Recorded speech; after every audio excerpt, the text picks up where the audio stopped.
Okay, so little intro to this video, right? Two things, really. A, if you want sources, no, I won't give them to you because, quite frankly, I couldn't be bothered.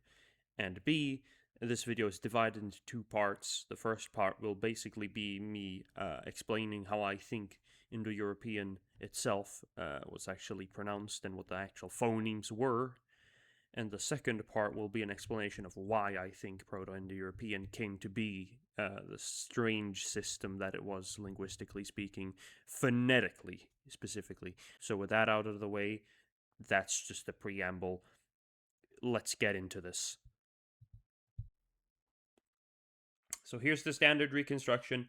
I'm not pronouncing any of this. If you don't know what I'm talking about, there's a lot of other content that will explain it for you, okay? I'm not here to do that. I'm just gonna go through the interesting things, really, and explain why I think the things I do. First things first. A distinct three series of velar, palatal, and labiovelar, kind of bizarre. A lot of languages would just have the palatals be, affricates, sibilant affricates. Why it isn't in this case, I will explain. But that is one weird thing. But the more strange thing that pretty much everyone who talks about this would probably point out to you is that no other language has voiced aspirates and nothing else. Like you can have the Indic languages which have voiced aspirates and voiceless aspirates, so you have a four-way distinction, but you also have systems with voiceless aspirates, but like a voiced aspirates, this is like the only example we have of that. Very, very strange system. But there are some weird things about this. Everyone knows this is a weird system. Specifically, like an obvious thing is like these sounds. We don't know exactly what they are. So a lot of theories have come up trying to figure out what these are supposed to be. The traditionals, of course, calling them laryngeals, and therefore they were assumed to be laryngeals. That's not really the mainstream view anymore. You can certainly find a lot of people who do still think they were laryngeal. Either way, another weird thing that we have nowhere else, as far as I recall. There are no other languages with a system with three different distinctions in voicing, one of which is aspirated voiced. It's usually aspirated voiceless, but for some reason, this one is reconstructed like this. Again, there's a lot of evidence for it. It's just very, very strange. Either way, first things first. What are these? Well, here's my idea. This shouldn't be very controversial. This is not exactly how do I say? This is not exactly bizarre. This is not exactly a fringe idea. You can disagree, but it shouldn't be said that this is bizarre. This is not ridiculous. Either way, yeah. So basically, this is a variable palatal or velar fricative. This is a what's it called? Labiovelar fricative, and this is a glottal fricative. They were probably like ordinarily voiceless, but it's likely that they could just vary between voiced and voiceless. And this seems to be a fully reasonable possibility based on available evidence. So as I mentioned before, it is rather strange for a language to have palatal consonants that simply don't just turn into sibilant affricates. Even though they do that in some languages, the fact that it does it less often than it simply turns into something else, or rather merges with the velars, that's odd. That's not something you'd really expect to happen. Which is why I don't think this actually represents how Proto-Indo-European was really pronounced and spoken. No, I have another idea. Or rather, I subscribe to another idea. This is uvular theory. This is much better than the classic reconstruction of having a palatal series. Because, put simply, as I said, it's rather odd that they all don't just turn into sibilant affricates, and often instead merge with the so called velars. This makes a lot more sense, because this, while it is a rarer system, is also much more explicable, explainable when you look through the history of the Indo-European languages. Simply put, it would be more reasonable to expect that the uvulars would stop being uvular and try to merge into the velars, and that you either have the velars simply continually get pushed forward and become palatal in response to the moving forward from uvular to velar of the previously uvular sounds. That would be a lot more reasonable. Now, this also does affect more than just the plosives. It also does affect the fricatives, specifically H2 here. Instead of being the traditional, or rather, the previously mentioned velar fricative, it being a uvular fricative makes a lot more sense, because a uvular fricative, put simply, has a lot more effect on the A or the E sound, the E and E of Proto-Indo-European. It would make a lot more sense, simply, because h wouldn't affect that much. You might even expect it to raise the consonant, which is not what we see. Instead, what we see is it backs and even lowers. That is much more reasonable with a more back consonant, like a h or h, however exactly you want it to be pronounced. That would also correspond to the uvulars, which makes it, well, more stable, I guess we can say. However, this is still an odd system. I will grant you that. So, just for fun, let's entertain another idea. What if it looked like this? What if we had, instead of voiced aspirated consonant, had a series of voiced fricative consonants? It would be a lot more expected. In fact, there are languages with phonologies extremely similar to this.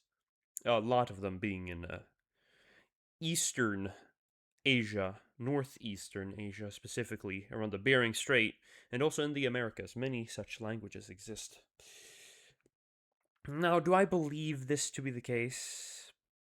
No, I don't think this is actually it, but I will show you in part 2 why I think this is not, let's just say, this is not completely foreign to Indo-European, but that's for part 2. We'll talk about that later. Let's talk about vowels. So this is the classic, standard Indo-European reconstruction with the standard Indo-European notation rather than the IPA forms, in which we have a 5-vowel system in the short vowels, although most of them not even being vowels of their own, instead being allophones. I and U being allophones of Y and W, and A is an allophone of either E or O, usually more E, affected by the laryngeal H2. Same goes for the long A. This is the traditional form. Let's just put this in standard modern IPA now. Note here that I did specifically make the short vowels E and O true mid, whereas the not short, the long vowels are not. That's mostly just me speculating. It might not have been like that. Though, yeah, let's just say there's mixed evidence. You could genuinely have either. There's no clarity on that front, so it's not something I'm like saying as a hard and fast idea. It's just speculating somewhat. I still think this system has a few things to, shall we say, be improved upon. You can improve it slightly. Namely, I don't think it's entirely reasonable to say that I and U were just allophones of Yonhua. Like, even if they, on some level, worked in such a way a lot of the time, it's not always. And quite frankly, with how languages just usually work, I don't think there's any good reason to just say that they're completely allophonic with E and O. I think that's somewhat unjustified. You can disagree, and that's fine, but I think it's mostly a semantic argument. I don't think there's a really good reason to believe that E and O were just allophones. Likewise, I think there is good reason to believe that short A, or rather, as I have it here, A, was actually its own phoneme, not just an allophone. Why do I think that? Well, it's largely because we have borrowed Indo-European roots and also native Indo-European roots with the consonant A. The obvious example for me, at least, is Tauros, I think it's pronounced. In other words, it's bull. Taurus, the star sign. Think of that one. That is an obvious loan. I'm not claiming that is a native Indo-European word, but I do believe it was borrowed into Indo-European itself, so to speak, Proto-Indo-European itself. It wasn't a later loan that just happened to enter into multiple languages. No, I think it actually was present from the start, quote unquote. The long ah still is a complete allophone. I don't think that was its own phoneme. But the short ah I see more than a little reason to believe was its own sound. And it also just makes a 5-vowel system in the short vowels, which is so common across the world that assuming a language has it it's like it's so easy that it's simply is kind of hard to question. I'm not gonna lie. Either way, you can disagree with that, but there's evidence for this claim. Just a little curveball again, because I want to throw curveballs. I think it's rather funny. What if the Indo-European sound system did not distinguish between frontness and backness at all, and it simply distinguished between roundness and unroundedness? So, in other words, the usually reconstructed or is actually and the usually reconstructed o or ah, something of the sort, is actually just a That would make the switching between the mid vowels easier because you're simply adding labialization, or rather rounding, onto a vowel rather than it going back and forth. I don't believe this is what happened, by the way. Again, this is just me throwing a curveball at you for fun. What I actually think, this is my opinion. It's not radical necessarily. There I think a lot of people would say that this is a rather reasonable reconstruction. They might not agree with it 100%, but they would not claim this is something fringe and completely irrational. Notes on this is, of course, that, well, the laryngeals had allophonic variants that were corresponding to its placement as a vowel in certain words, and the allophones would have been and This is something that is reconstructed by Jens Elmegård Rasmussen, may he rest in peace. So I just simply agrees with him. I simply agree with him, more or less. I think that's a completely reasonable point of view. Either way, yeah, I think this is completely fair. Yeah, you can read the other stuff. It's not super important to the whole presentation. It's just some notes. But yeah, I think this is pretty much more or less what Proto-Indo-European sounded like. If you want me to pronounce that, might by the end of the video, but not now. Hois hekwaasque. Howie me nah nehest. Okay, so as established in part 1, this is approximately what I believe the Proto-Indo-European consonant inventory looked like, more or less. Most importantly, of course, the nature of the fricative so-called laryngeals being h, and h, respectively. That's a slight mispronunciation, but it's alright.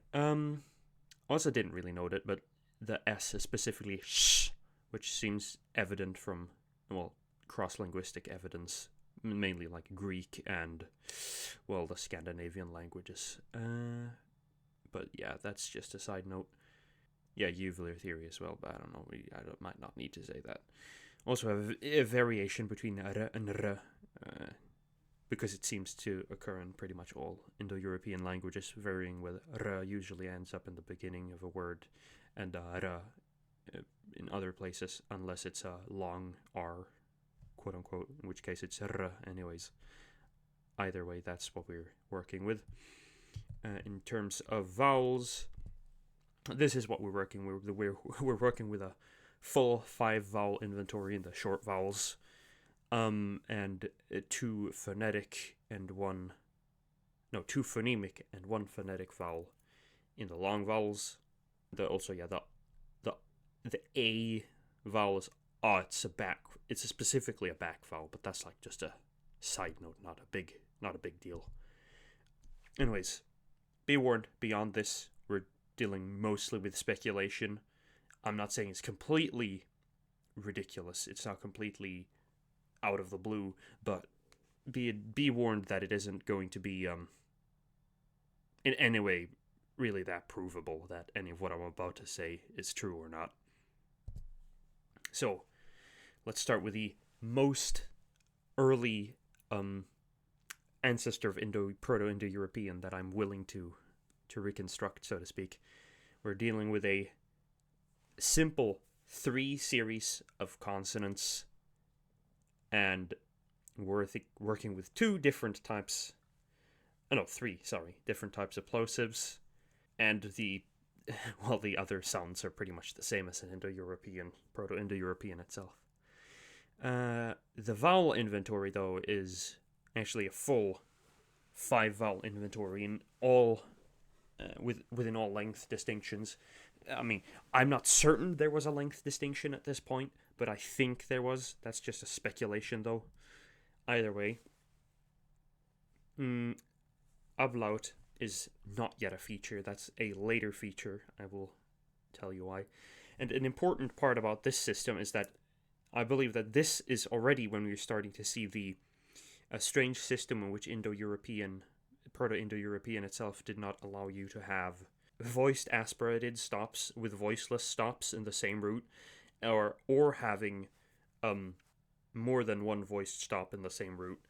The reason for this in this primitive Indo-European language is because, well, one of the prenasalized plosives have to get denasalized. So instead of being like, you couldn't have a word that's like bunda. It has to be like bunda or budda, but yeah, not bunda. So they have to dissimilate. That's my idea. The exception to actually, I don't know if the exception would come into play yet.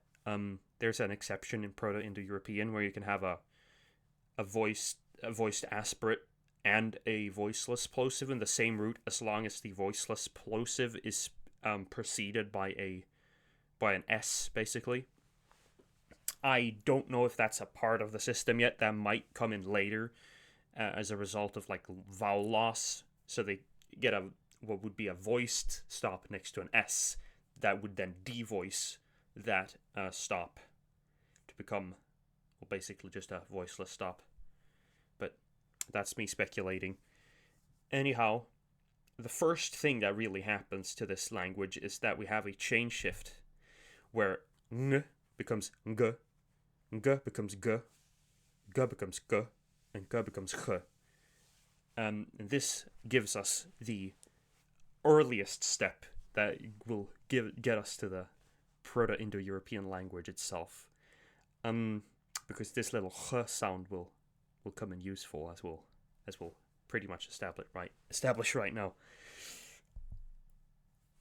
So, this is the first step at which we see something that looks really, truly like the Indo-European we all know and love.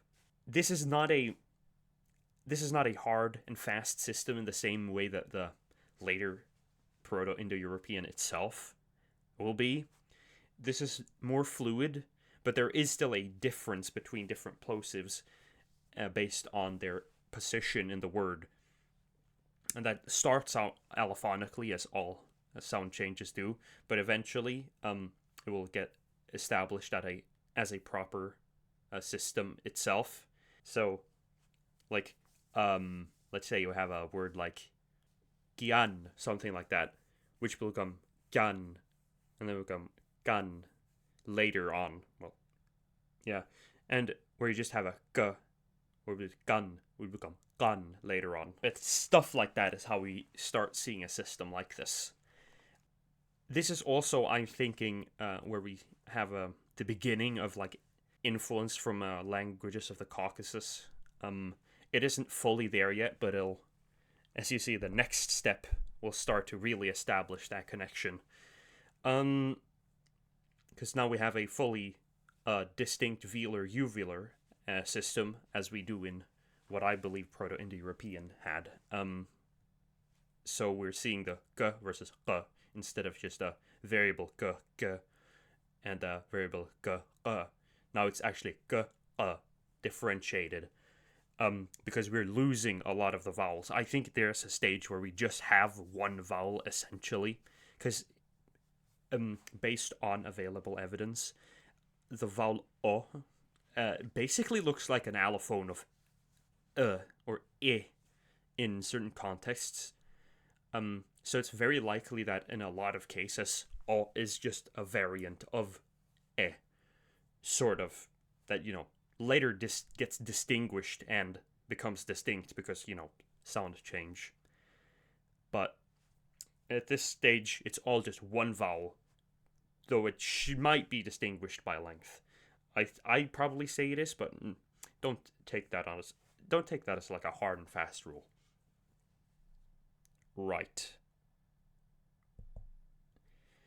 Now we're seeing like the sort of more modern Indo-European. Now we're also seeing a very important change, because like I mentioned in part 1, I thought there was a part like it's a part of Proto-Indo-European's history that at one time did have voiced fricative sounds, but I didn't believe it was part of Proto-Indo-European itself. This is the stage at which I believe this happened. The reason why I believe this could actually happen is largely because of Greek. If you know your Greek phonetics, you'd know that Greek basically has a sort of system like this that would also have voiceless fricatives that would correspond to the voiced ones in a more clear way, but this is not that system. Anyways, so in Greek, you have previously sounds like nt or nd become either nd or just d in modern Greek. So like adi, I think, is the word in modern Greek. Even anti, it's pronounced, I think, adi or andi in modern Greek. Anyhow, so it's something of that sort happening here. Other than that, well, not much to note other than, well, we're starting to see a more the vowel system growing back into a more holistic or expansive, like using the vowel space more efficiently sort of system, if you will. We're getting like this is also, yeah, we're starting to see the intrusion of like the y and w as their own like pseudo vowels at this point.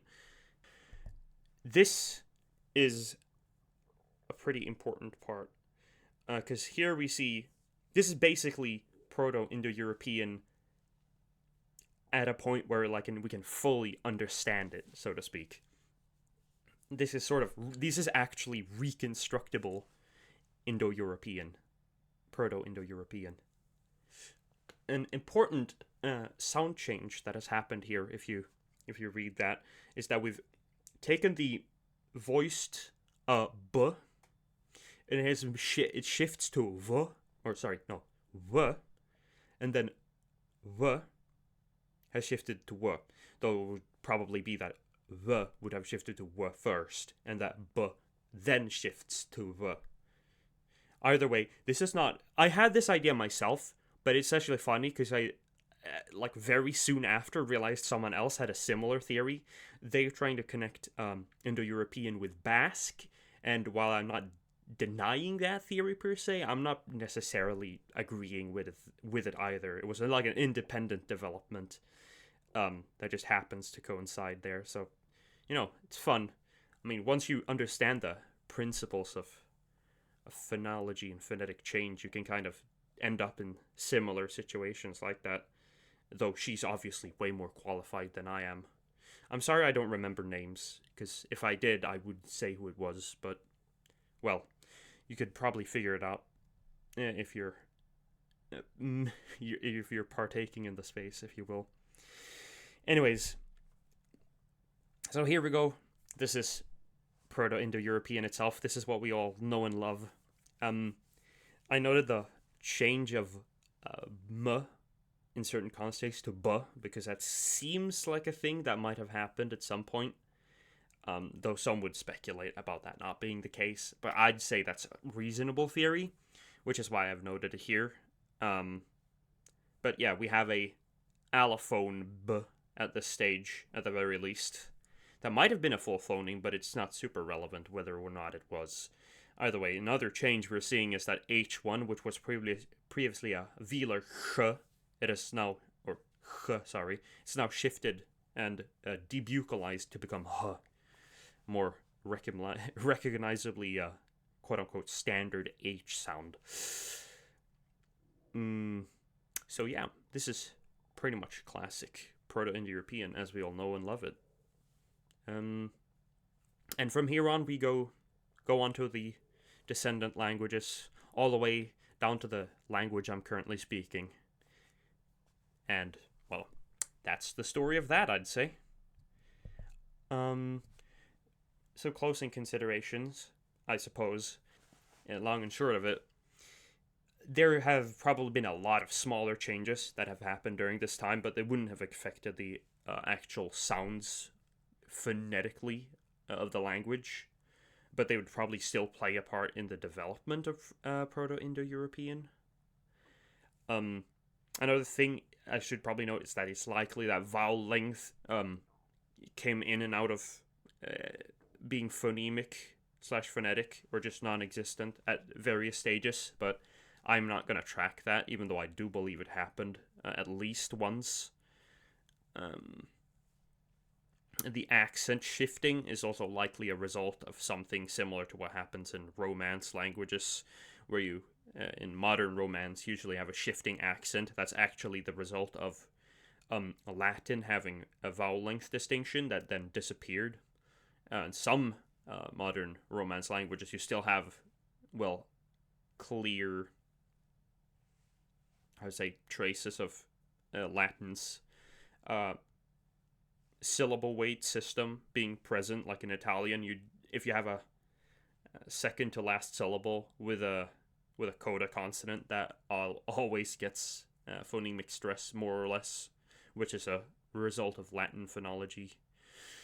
But yeah, when it's vowel length that distinguished Latin words that would have shifted the accent, that's like now in modern Romance only noticeable by the shift of accents, because vowel length is no longer phonemic in any modern Romance language.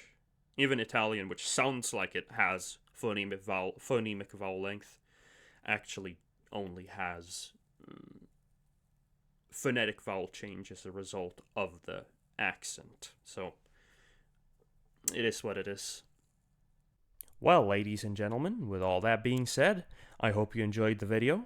If you have any comments, thoughts, suggestions, or anything of the sort, leave them in the comments. If you're confused, please just tell me, and I'll clarify what the hell I just told you. Also, just like, subscribe, dislike, hell, I don't care. And well, I hope you're gonna have a good day. You better behave, or else mysterious things might happen. Huesibus ste.